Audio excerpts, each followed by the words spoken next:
오늘 함께 하는 말씀 이사야서 24장 14절로 23절 말씀입니다. 이사야서 24장 14절에서 23절 말씀입니다.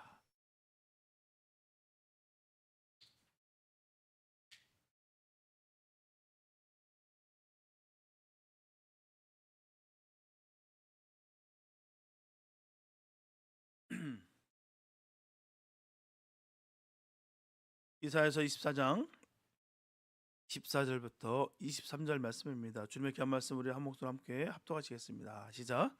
우리가 소리를 높여 부를 것이며 여호와의 위엄을 인하여 바다에서부터 크게 외치리니 그러므로 너희가 동방에서 여호와를 영화롭게 하며 바다 모든 섬에서 이스라엘 하나님 여호와의 이름을 영화롭게 할 것이라. 땅 끝에서부터 노래하는 소리가 우리에게 들리기를 의로우신 자에게 영광을 돌리세 하도다. 그러나 나는 이르기를 나는 쇠잔하였으니 내게 화가 있도다. 계율자가 계율을 행하였도다. 계율자가 심히 계율을 행하도다 하였도다. 땅의 검이나 두려움과 함정과 올무가 내게 임하였나니 두려운 소리를 인하여 도망하는 자는 함정에 빠지겠고 함정 속에서 올라오는 자는 올무에 걸리리니 이는 위에 있는 문이 열리고 땅의 기초가 진동함이라.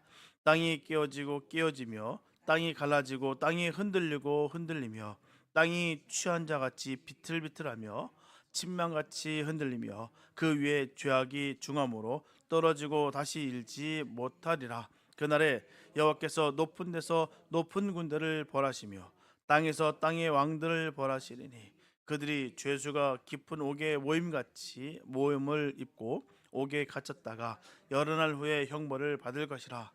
그때 달이 무색하고 해가 부끄러워하리니 이는 만군의 여호와께서 시온산과 예루살렘에서 왕이 되시고 그 장로들 앞에서 영광을 나타내실 것임이니라. 아멘. 오늘 우리는 흔들리는 세상 가운데 서 있습니다. 우리가 딛고 선 땅이 견고하다라고 믿었지만 팬데믹의 그 공포가 전 세계를 휩쓸었고요. 생각지도 못한 그 전쟁의 소식은요, 뉴스를 통해서 매일매일 같이 정말 우리의 마음을 무겁게 합니다. 경제적인 불안은 안개처럼 우리 삶에 짙게 깔려 정말 한치 앞을 내다보기 어렵게 만들어놨습니다. 개인의 삶을 들여다봐도 마찬가지예요. 국제 정세만 그런 것이 아니라 우리 개인의 삶도 마찬가지입니다. 예기치 않은 질병, 무너진 관계, 실패 쓴잔 앞에서 우리는 마치 지진을 만난 것처럼 우리의 삶의 기반이 송두리째 흔들리는 경험을 하곤 합니다. 세상은 우리에게 말하고 있어요. 불안해하는 것이 정상이다.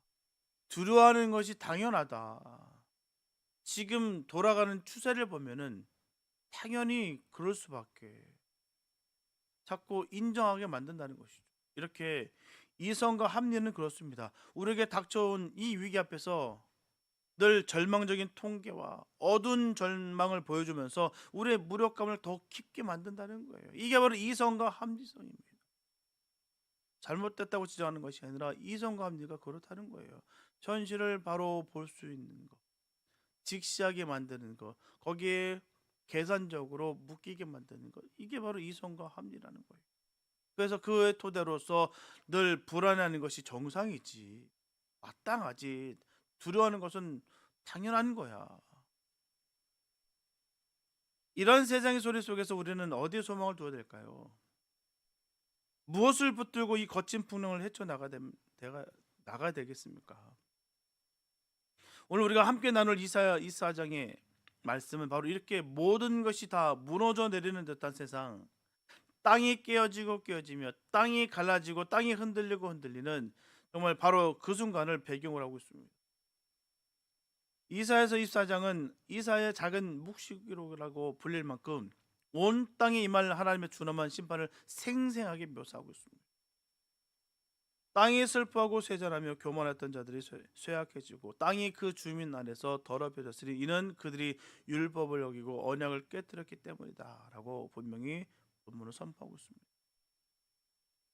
모든 즐거움이 사라지고 기쁨의 소리가 그친 정말 텅 빈 성읍, 황폐한 땅의 모습이 정말 눈앞에 그대로 그려지는 듯합니다. 그 놀라운 것이 바로 이 모든 것이 무너져 내린 잿더미 속에서 절망과 침묵의 그 한복판에서 호련히 노랫소리가 터져 나온다는 사실이에요. 오늘 본문 14절은 이렇게 시작하고 있습니다. 무리가 소리를 높여 부를 것이며 여호와의 위엄을 인하여 바다에서부터 크게 외치리니. 이것은 상식적으로 이해할 수 없는 장면이에요. 터무니없는 장면입니다. 모든 것이 끝났다고 생각되는 바로 그 자리에서 시작되는 그 찬양, 세상의 모든 소리가 멎은 곳에서 울려 퍼지는 이 노래는 과연 어떤 노래겠습니까? 오늘 우리는 이 말씀을 통해서 세상이 흔들릴 때 성도가 불러야 될 노래가 무엇인지, 우리의 소망이 어디에 근거하고 있는지를 함께 나누면서 흔들리지 않는 그 하나님의 나라를 붙드는 귀한 은혜 시간이 되었으면 참 좋겠습니다. 첫째, 절망의 잿더미에서도 찬송은 해야 되는 거예요. 절망의 잿더미에서도 찬송은 해야 된다. 오늘 본문 14절에서 16절 상반절까지는 정말 하나님의 심판으로 말미암아 황폐해진 땅에 남은 자들, 즉 남은 자들이 부르는 찬양의 노래예요. 남은 자들이 부르는 찬양의 노래. 무리가 소리를 높여 부를 것이며 여호와의 위엄을 인하여 바다에서부터 크게 외치리니 그러므로 너희가 동방에서 여호와를 영화롭게 하며 바다 모든 섬에서 이스라엘 하나님 여호와의 이름을 영화롭게 할 것이라. 땅끝에서부터 노래하는 소리가 우리에게 들리기를 의로우신 자에게 영광을 돌리사도다. 이 노래는 예루살렘 성전 안전하고 정말 거룩한 장소에서 들려오는 노래가 아니에요. 지극히 평안하고 안전하고 쾌적하고 정말 거룩한 그 예루살렘 성전, 그곳에서 들려주는 노래가 아닙니다. 본문 14절은 바다 위에서부터 크게 외친다고 말하고 있고요, 15절은 동방에서 바다 모든 섬에서 여호와를 영화롭게 하라고 전하고 있습니다. 또 본문 16절은 그 노래가 땅끝에서부터 들려온다라고 증언하고 있습니다. 이것은 무엇을 의미할까요? 하나님의 심판을 통해서 온 세상으로 흩어진 자들, 포로로 잡혀가거나 아니면 피난길에 오른 자들, 즉 고통과 절망의 그 현장 가장자리에 서 있는, 정말 발 하나 잘못 디디면 낭떠러지에 떨어질 만한 그런 사람들, 그 사람들 입에서 터져나온 찬양이라는 거예요. 해볼만 하니까, 기쁘니까, 충만하니까 지금 터져서 나오는 것이 아니라 정말 절체절명의 그 순간에, 정말 아찔한 그 순간에, 끝장난 그 순간에, 다 무너진 그 순간에 터져나온 찬양이라는 거예요. 그들의 삶의 터전은 다 무너져 버렸어요. 나라는 망했습니다. 성전은 완전히 파괴됐고요, 가족들은 다 뿔뿔이 흩어졌어요. 비빌 언덕이 없어요. 기반이 다 싹 다 사라져 버렸습니다. 그들이 의지했던 모든 것이 다 사라진 상태예요. 그들의 상황만 본다면 그들은 탄식하고 저주하며 절망하는 것이 마땅합니다. 세상의 소리가 이성적인 또 합리적인 판단 속에서는 당연한 거예요. 탄식하고 저주해야 되고요, 절망해야 되는 것입니다. 왜요? 그런 상황이니까요. 우리나라는 절대 망하지 않는다, 하나님이 보호하시는 나라이기 때문에 절대 우린 질 수 없다라고 믿었던 그 나라가 망해버렸어요. 하나님이 계신다고 하는 그 성전이 완전히 무너져 버렸습니다. 가족은요, 뿔뿔이 흩어졌어요. 포로로 끌려갔는지 어느 칼에 맞아 죽었는지도, 아니면 저 이방 나라로 달아난지도 모르고 홀로 서 있습니다. 그렇게 믿었고 그렇게 의지했는데 그 모든 것들이 싹 다 무너져서, 그러니 실망하고 절망하고 무너지는 것이 마땅하죠. 그러나 그들은 노래했습니다. 소리를 높여서 크게 외치면서 노래했어요. 무엇이 그들로 하여금 노래하게 했을까요? 본문은 그 이유를 분명히 밝히고 있습니다. 본문 14절에 여호와의 위엄으로 말미암아, 여호와의 위엄으로 말미암아 찬양했다는 거예요. 그들은 자신들의 처한 비참한 상황이 아니라 그 모든 상황을 주관하시는 하나님의 위엄, 그분의 장엄하심과 주권적인 통치를 바라봤기 때문에 찬양할 수가 있었다는 것입니다. 찬양할 수 있는 이유는 거기 있는 거예요. 여호와의 위엄으로 말미암아. 그들은 심판 속에서 하나님의 공의를 보았고요, 흩어짐 속에서 온 세상을 다스리시는 바로 하나님의 그 광대하심을 깨달았다는 거예요. 그전엔 몰랐는데, 그전엔 내가 믿고 있었던 그 모든 것들이 하루아침에 다 사라져 보니까 이제 하나님의 그 장엄하심과 주권적인 통치를 바라볼 수 있게 됐다는 사실. 그들의 찬양은 상황이 좋기 때문에 들어진 감사의 노래가 아니라, 상황과 관계없이 하나님은 하나님이시기 때문에 드리는 믿음의 노래였다는 거예요. 우리의 믿음도 이렇게 되시기 바랍니다. 하나님을 하나님으로 믿으시기 바랍니다. 그게 진정한 믿음이에요. 하나님을 하나님으로 믿지 않기 때문에 모든 문제가 발생되는 거예요. 하나님을 하나님으로 믿지 않기 때문에. 하나님을 하나님으로 믿게 되면요, 삶이 변합니다. 질이 바뀌어요. 도저히 그렇게 될 수가 없어요. 변화될 수밖에 없다는 것이죠. 참 우리에게 깊은 도전을 줍니다. 이들의 찬양이 말입니다. 상황과 관계없이 하나님은 하나님이시기 때문에 찬양합니다. 이게 얼마나 우리에게 큰 도전을 주는지 모르겠어요. 우리의 찬양은 과연 어디에 근거를 하고 계십니까?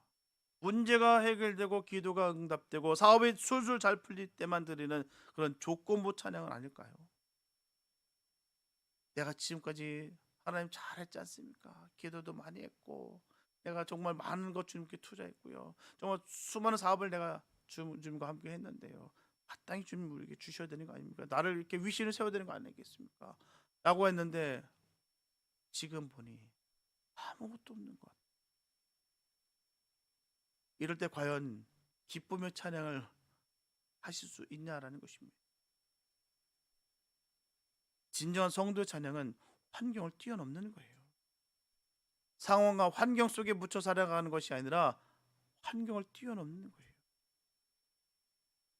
정말 믿음의 사람들의 고백은 그렇다는 것입니다. 믿음 없는 분들 보면 늘 보십시오. 불평불만해요. 뭐가 잘못됐다, 뭐가 문제다, 그것만 술술술술 얘기 나와요. 그게 아니라 이런데도 불구하고 하나님 역사하시니 얼마나 감사하냐. 이게 바로 믿음의 사람들의 고백인 거예요. 환경을 뛰어넘는 것입니다. 완벽한 환경 속에 있다 할지라도 믿음 없으면요, 술술술 나오는 게 뭐냐, 감사와 찬양이 아니라 늘 불평과 불만이에요. 뭐가 불평과 불만이 많은지, 뭐가 그렇게 억울한 게 많은지, 하나서부터 열까지 나열하면 끝도 한도 없습니다. 그냥 똑같은 레파토리예요. 듣는 입장에서는요, 참 놀랍지도 않습니다. 늘 그래요. 늘 똑같은 레파토리. 뭐가 문제다, 뭐가 교회에서 벌어지는 일들이요, 거기서 거기입니다. 부족한 거 뭔지 다 보여요. 뭐가 부족한지 다 알아요. 안 되는데, 없으니까, 부족한데, 그런데도 불구하고 자꾸 그걸 요구해요. 그러면서 그거를 불만으로 여깁니다. 그걸 갖고 안타깝게 여기고, 그걸 통해서 기도해야 되고, 그걸 통해서 더욱더 애써야 되는데 그건 싹 사라지고, 결국 뭡니까? 난 믿음 없습니다. 난 아직 주님을 만나지 못했습니다. 난 아직까지 부족한 존재입니다. 그걸 입으로 시인하는 것뿐이에요. 환경에 뛰어넘지 못한다는 것은요, 성도로서의 위신이 아니라는 것입니다. 하박국 3장 17절과 18절 말씀 보면요, 하박국 선지자 고백이 전합니다.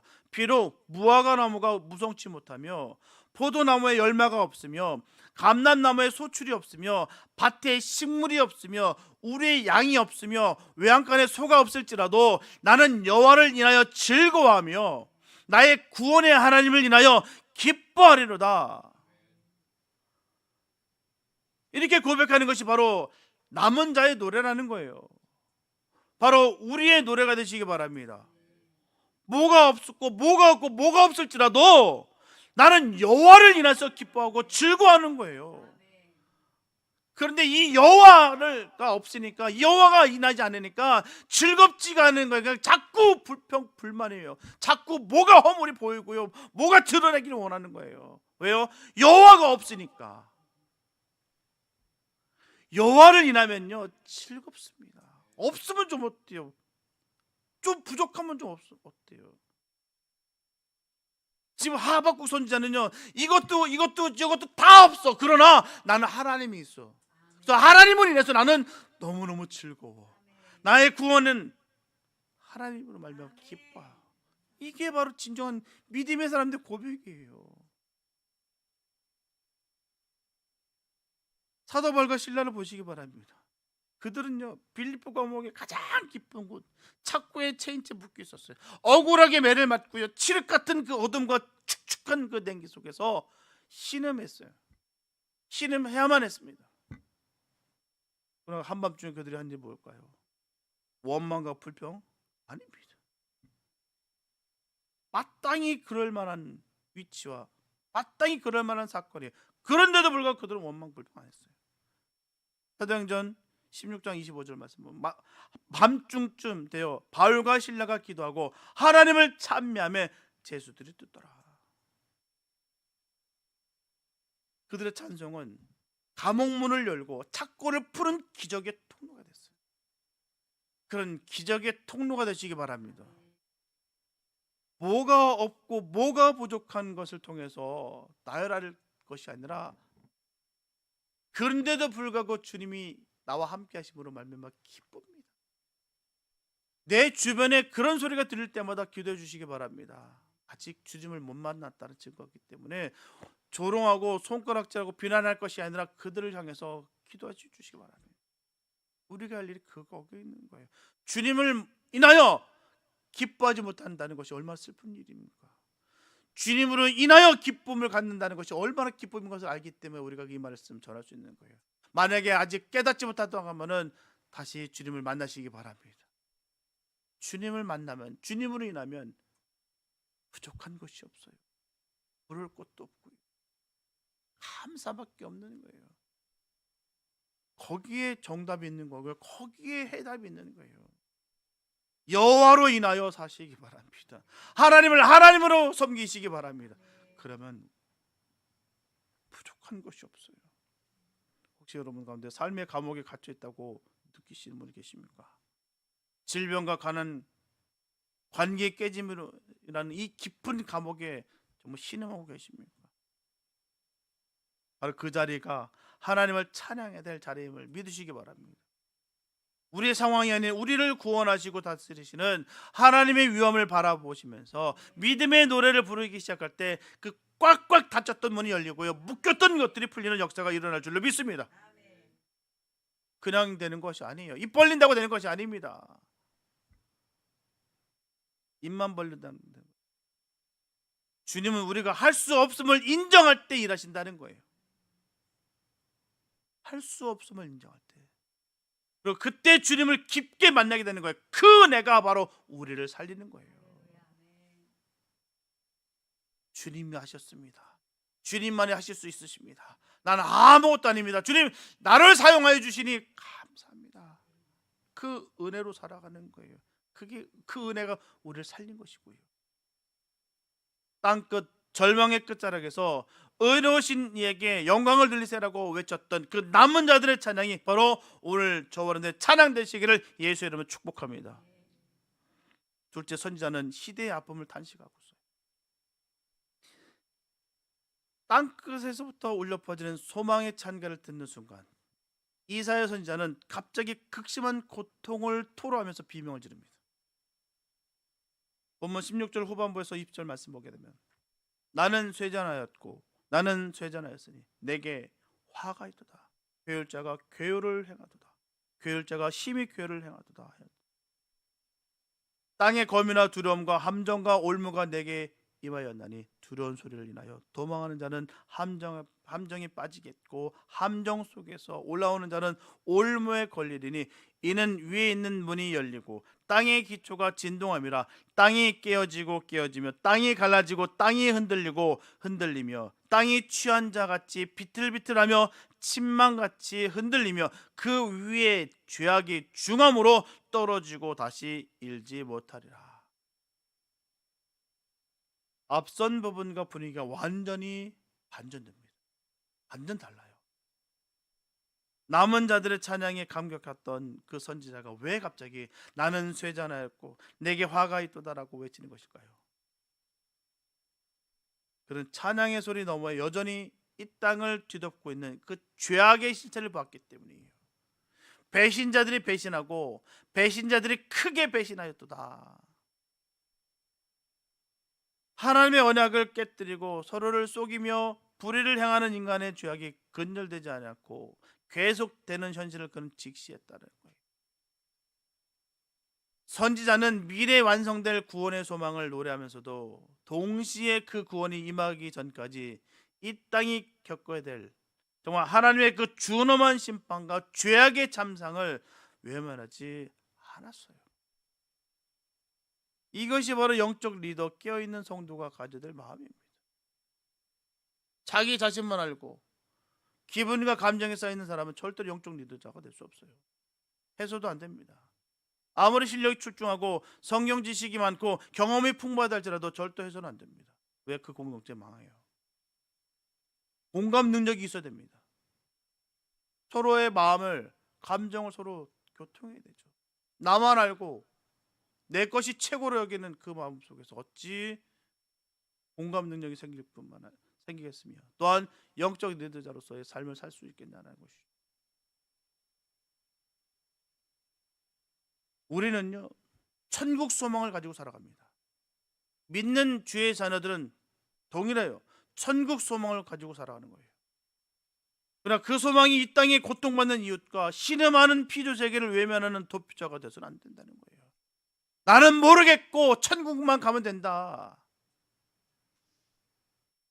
이런 마음 갖고 살아가는 것이 아니라는 거예요. 천국을 품고 살아가는 믿음의 사람들은 절대로 그런 마음 품을 수가 없습니다. 이 사연은 하나님의 심판이 얼마나 철저하고 피할 수 없는 것인지를 바로 두려움과 함정과 올무라는 이 세 단을 통해서 아주 점층적으로 묘사하고 있습니다. 사냥감이 두려운 소리에 놀라 도망치다가 파론 함정에 빠지고 간신히 함정에서 기어나오니 이번에는 올무에 걸려서 결국 잡히고 마는 것처럼 하나님의 심판을 피할 자는 아무도 없다라는 거예요. 이 심판은 단순히 인간 세상의 재앙이 아닙니다. 바로 우주적인 재앙이에요.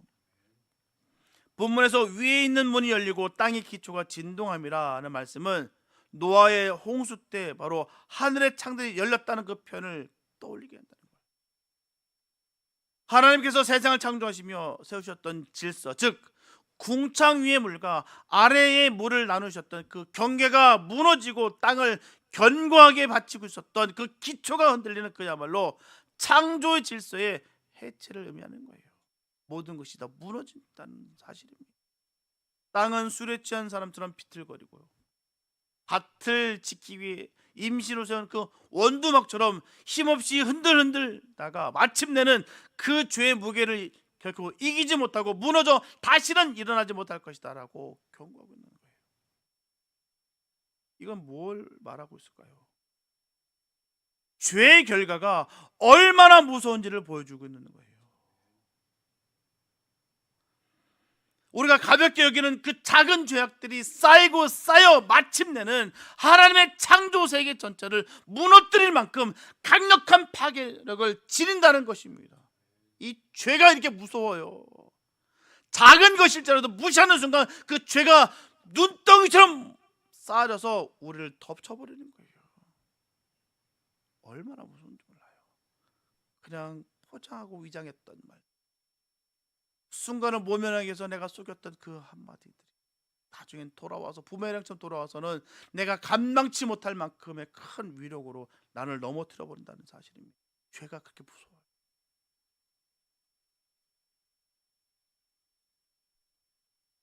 그걸 무시하는 순간 그 죄가 우리를 집어삼킨다는 거예요. 우리가 살아가는 이 시대의 아픔, 즉 환경 파괴, 전쟁, 불의, 음란, 거짓의 만연은 모두 인간의 죄악이 그 위에 무겁게 쌓인 결과입니다.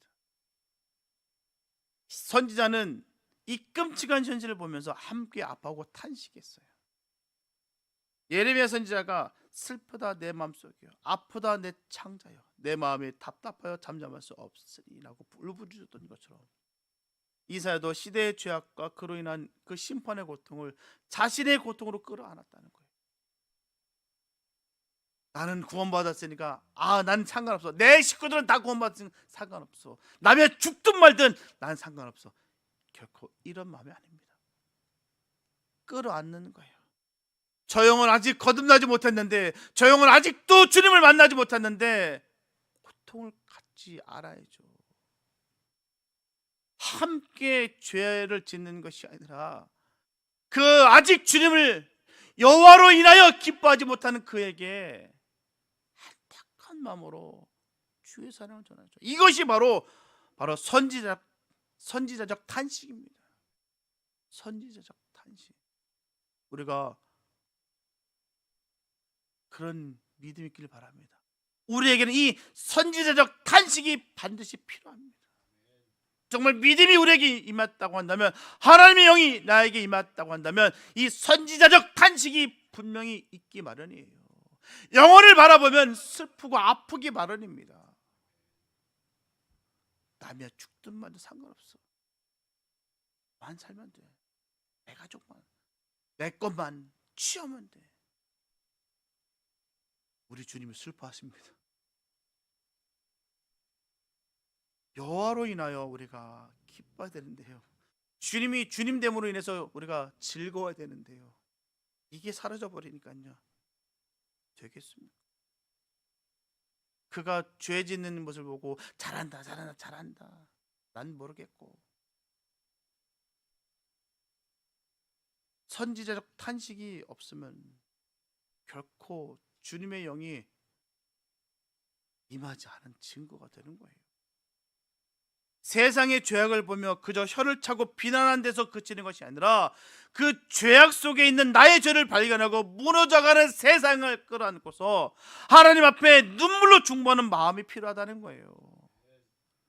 기도하는 사람들은 바로 이런 기도가 필요한 거예요. 나 잘되게 해주세요. 우리 가족만 잘되게 해주세요. 내 것만 잘되게 해주세요. 다른 사람들은 모르겠고 나만 성공하기 원합니다. 이런 기도가 아닙니다. 선지자적 탄식은 그런 데서 나오는 거 아니에요. 하나님의 영이 임하면 그런 거 아닙니다. 나의 죄를 발견하면서 무너져가는 세상을 끌어안고서 하나님 앞에 가슴을 찢으면서 눈물로 통곡에 중보하는 그 믿음의 결단이 우리에게 있어야 되는 거예요. 주님, 이 민족 불쌍히 여겨주세요. 이 교회를 긍휼히 여겨주세요. 죄악으로 신음하는 이 땅 고쳐주세요. 저 영혼 살려주세요. 이게 진정한 기도입니다. 이사야의 탄식이 오늘 우리의 기도가 되어야 될 줄 믿습니다. 여기서 잠시 한 가지 우리가 이야기 한번 나눌 게 있는데요, 19세기 말 영국 해안에 거대한 폭풍이 불어쳤어요. 집자만한 파도가 쉴 새 없이 해안을 강타했고요, 어선들은 속수무책으로 파도에 휩쓸려 갔습니다. 해안 마을 사람들은 공포에 떨면서 그저 발만 동동 구를 뿐이었습니다. 그런데 그 칠흑 같은 어둠과 미친 듯이 몰아치는 그 폭풍 속에서도요, 한 줄기 빛이 깜빡이면서 자신의 자리를 굳건히 지키고 있었습니다. 바로 해안 절벽 위에 세워진 등대였어요. 등대지기는 폭풍이 시작되자마자 등대에 올라가서 불을 활이 밝혔어요. 창문은 금방이라도 깨질 듯이 흔들렸고요, 등대 전체가 거대한 파도에 맞아 휘청거렸어요. 그 안의 공포는 이루 말할 수 없었을 것입니다. 하지만 등대지기는요, 그 두려움 속에서도 자신의 사명을 잊지 않았어요. 그는 밤새도록 등대에 불이 꺼지지 않도록 지켰습니다. 다음날 아침 폭풍이 잦아들자 기적 같은 일이 일어났죠. 폭풍 속에서 방향을 잃고 표류하던 그 몇 척의 배가 바로 그 등대 불빛을 보고서 무사히 항구로 돌아올 수 있었던 것입니다. 살아 돌아온 어부들은 등대지기의 손을 붙잡고서 눈물을 흘리며 말합니다. 온 세상이 어둠과 절망에 잠겼을 때 당신이 밝힌 그 불빛이 우리의 유일한 희망이었습니다. 그 빛이 없었다고 한다면 우리는 모두 다 바다 밑에 수장됐을 것입니다. 이사야 선지자가 바로 이 등대지기와 같은 사람이었다는 거예요. 그는 세상의 죄악이라고 하는 이 거대한 폭풍이 몰아치는 것을 보면서 함께 아파하며 두려워했어요. 그의 마음은 등대처럼 흔들렸습니다. 그러나 그는 그 안에서 소망의 불빛을 꺼뜨리지 않았다는 거예요. 절망의 한복판에서 남은 자들이 부를 찬양의 노래를 들었고요. 폭풍이 지나간 후에 마침내 임할 하나님의 그 영광스러운 통치를 바라봤어요. 우리 그리스도인들은 이 세상의 등대직으로 부름받은 사람들입니다. 세상의 아픔에 함께 아파하며 탄식해야 되는 거예요. 그냥 살아가는 것이 아닙니다. 길 잃어버린 영혼들, 아직 주님을 만나지 못한 영혼들, 세상에 눌려서 신음하는 그 고통 중에 있는 그 영혼들 바라보면서 우리도 힘들고 우리도 어렵지만 그래도 이 불빛을, 주님께서 나에게 비춰주신 불빛을 나를 통해서 비친다, 그런 사명을 갖고 살아가는 거예요. 그게 바로 영적 리더의 모습인 것입니다. 그 탄식에 매몰돼서는 안 돼요. 우리는 세상이 보지 못하는 빛, 곧 우리 주 예수 그리스도라고 하는 이 영원한 소망의 빛을 비춰야 될 분명한 사명이 있습니다. 세상이 흔들릴 때 우리는 더욱 굳건히 서서 이 소망의 빛을 밝게 되는 거예요. 우리의 삶을 통해, 우리의 기도를 통해, 그리고 우리의 찬양을 통해 절망의 바다를 헤매는 사람들이 죽기로 돌아오는 길을 밝히는 저와 여러분들의 되시기를 예수의 이름으로 축복합니다. 우리의 신앙생활 그렇게 하는 거예요. 나 잘되기 위해서 나만, 우리만 아닙니다. 나를 통해서 주님의 빛이 비춰져 드립니다. 길 잃어버릴 그 영혼들 예수 만나게 하기 위해서 말입니다. 우리 뒷모습이 아름다워야 따라오죠. 우리 뒷모습이 지저분한데요, 어찌 따라올 수 있겠어요? 아직도 주님을 알지 못하는 그들을 우리가 끌어가야 되는데 아직도 마음은 강박하고 세상이 젖어 있고 세상 즐거움이 젖어 있으면 어찌 주님의 사랑을 전할 수가 있겠습니까? 선지자적 탄식이 우리에게 있기를 바랍니다. 그래서 하나님의 말씀을 바로 선포하여 한 영혼이라도 건질 수 있는 믿음의 종들 되시길 예수의 이름으로 축복합니다. 셋째, 하나님은 궁극적으로 승리하십니다. 이사야의 시선은 이제 탄식과 심판을 넘어서 역사의 마지막 최종적인 그날을 향하고 있어요. 하나님의 심판은 단순히 파괴와 멸망으로 끝나지 않아요. 이 더러운 세상, 정말 1등만 기억하는 이 더러운 세상 싹 다 없어졌으면 좋겠다, 뭐 이렇게 강하게 얘기하시는 분도 계시더라고요. 뭐 이렇게 해서 불타서 없어졌다, 그걸 끝이 아닙니다. 그걸 끝장나는 그런 세상이 아니에요. 새 창조, 즉 하나님의 완전한 통치가 이루어지는 영광스러운 나라를 세우기 위한 과정일 뿐이라는 거예요. 본문 21절부터 23절 말씀 보면 그날에 여호와께서 높은 데서 높은 군대를 벌하시며 땅에서 땅의 왕들을 벌하시리니 그들이 죄수가 깊은 옥에 모임같이 모음을 입고 옥에 갇혔다가 여러 날 후에 형벌을 받을 것이라. 그때 달이 무색하고 해가 부끄러워하리니 이는 만군의 여호와께서 시온산과 예루살렘에서 왕이 되시고 그 장로들 앞에서 영광을 나타내실 것입니다. 여기서 그날에라는 것은요, 성경에서 이 표현은 항상 바로 종말의 때를 가리킵니다. 그날에 바로 종말의 때. 그날에 하나님께서 누구를 벌하신다 말씀하고 계십니까?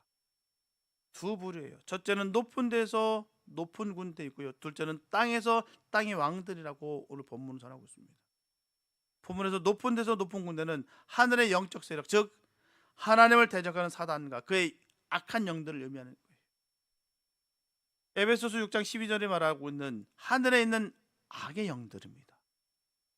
본문에서 땅의 왕들은 역사 속에서 하나님을 대적하고 자기 자신을 높였던 모든 세상의 권세자들을 상징하고 있는 거예요. 이사야는 하나님의 심판이 눈에 보이는 인간 권력뿐만 아니라 그 배후에서 역사를 조종하던 바로 영적인 악의 세력까지도 모두 포함하는 총체적인 것임을 선포하고 있는 거예요. 하나님께서 이 모든 제적들을 죄수가 모이는 것 같이 한 곳에 모아 옥에 가두셨다가 정해진 때가 되면 최종적인 형벌, 즉 심판을 내리실 거예요.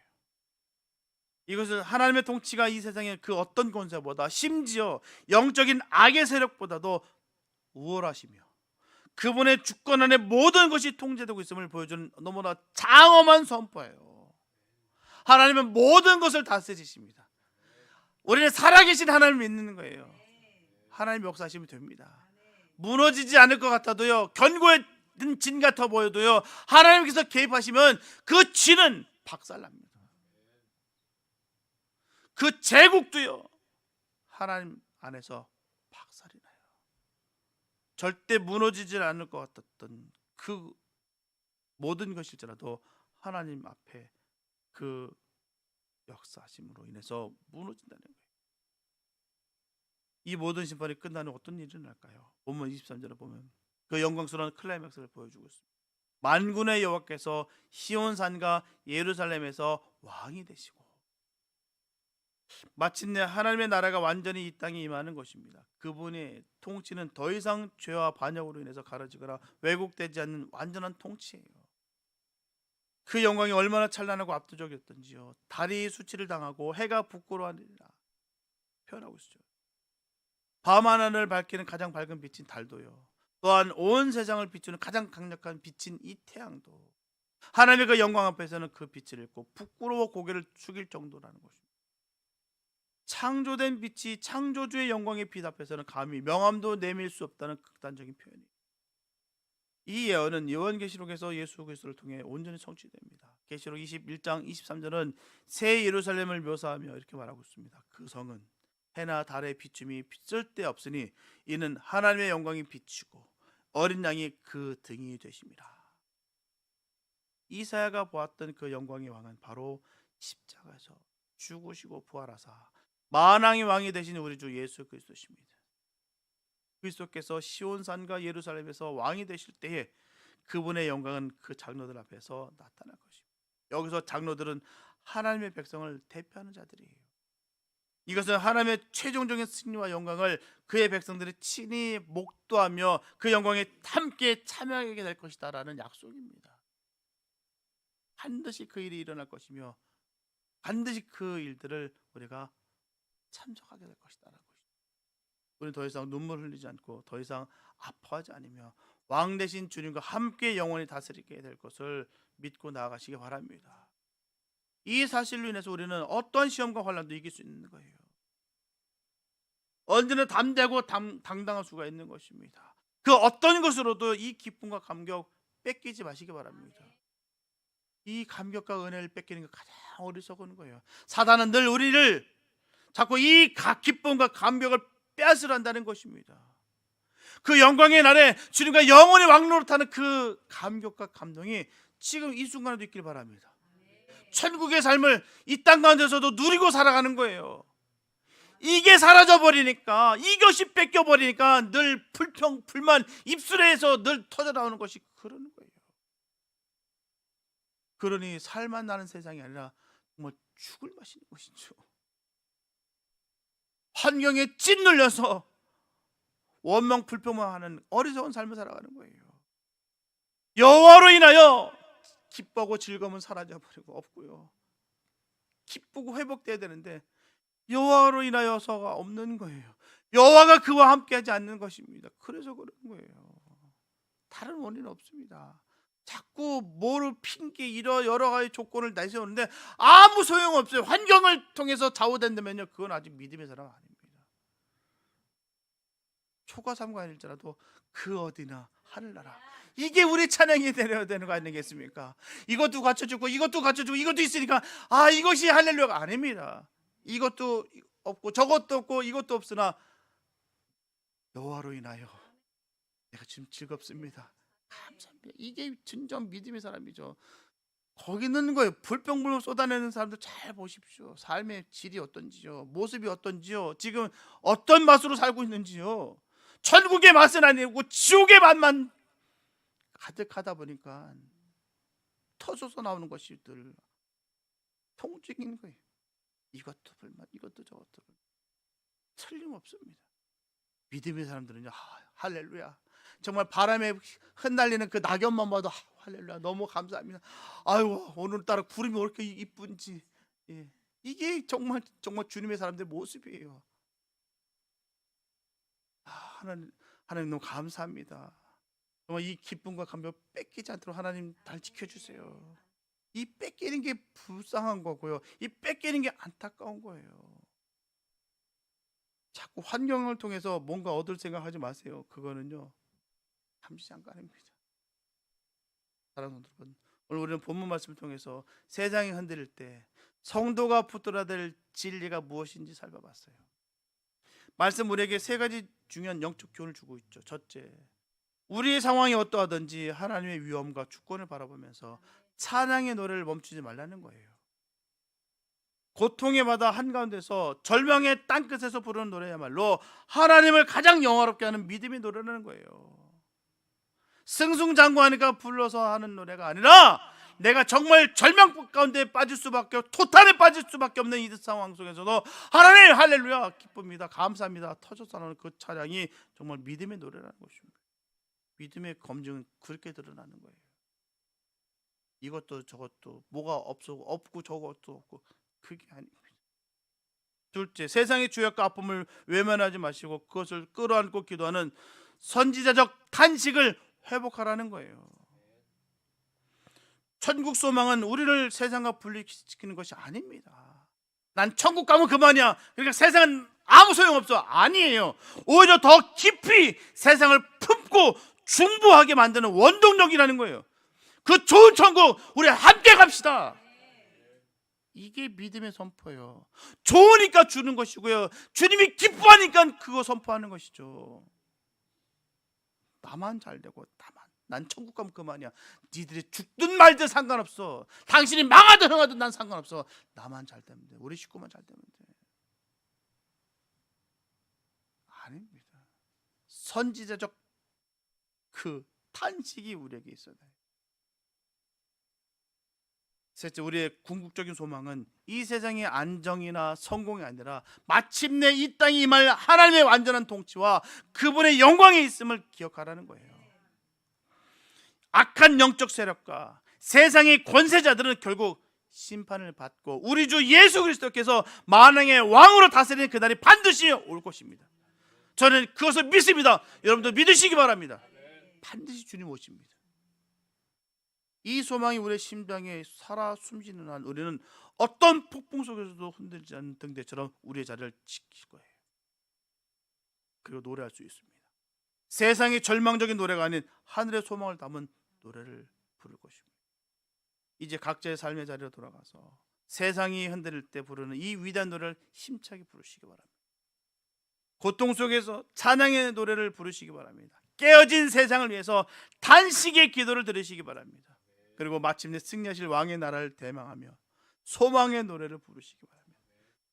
이 노래가 저와 여러분들의 삶을 붙들고 가정을 지키며 우리 교회를 통해 세상에 울려 퍼져 절망하는 수많은 영혼들을 주님께로 인도하는 구원의 방주가 되기를 예수님의 이름으로 축원합니다.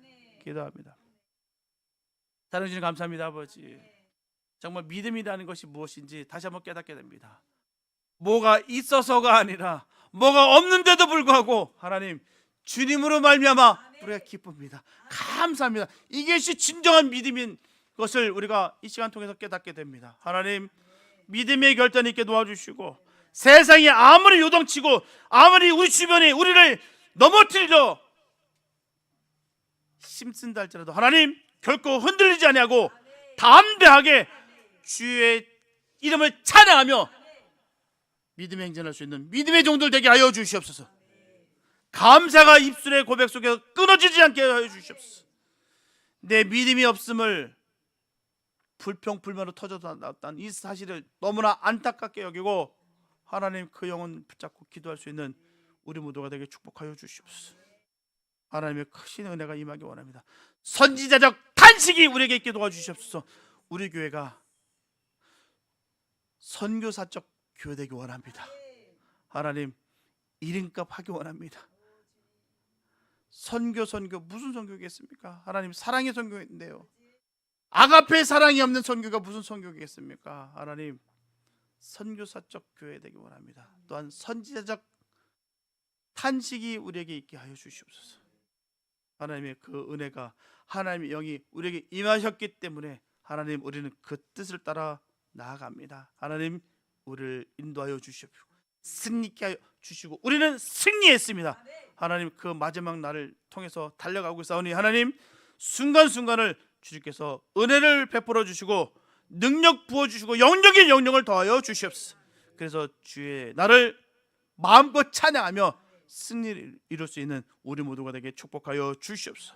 주님께서 이끄심을 간절히 믿사옵고 우리를 구원하신 예수님의 이름으로 기도했습니다.